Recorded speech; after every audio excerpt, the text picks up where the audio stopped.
பல நாடுகள் இன்னைக்கு பயத்தோட உச்சகட்டத்தில் இருக்காங்க. ஏன்னா எப்போ எவன் எங்க இருந்து குண்டு போடுவானே தெரியாது. இந்த பதட்டமான சுச்சுவேஷன்லயும் ஒரு நாடு மட்டும் கூலா இருக்காங்கன்னா அதான் இந்தியா. அதுக்கு காரணம் நம்ம கிட்ட இருக்க அக்னி-5. அக்னிங்கிற பேரை கேட்டாலே பயப்படாத நாடுகளே கிடையாது. ஏன்னா அணு ஆயுதமா இருந்தா அதை ஏரோப்ளைன்ல கொண்டு போய் தான் போட முடியும். ஆனா நம்ம கிட்ட இருக்க அக்னி-5 அந்த அணு ஆயுதத்தையே உள்ள வச்சு எடுத்துட்டு போகக்கூடியது. அதுவும் சுமார் 30,000 கிலோமீட்டர் வேகத்துல 10 நிமிஷத்துல டார்கெட்டை ரீச் பண்ணிடும். இது ஹிரோஷிமால போடப்பட்ட அணுகுண்டை விடவும் 20 மடங்கு பவர்ஃபுல்.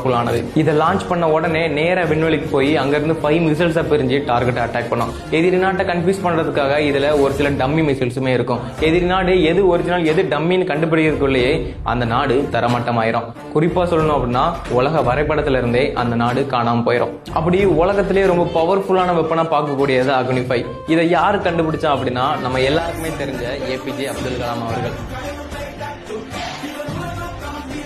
இந்த வீடியோ உங்களுக்கு பிடிச்சிருந்தா நம்ம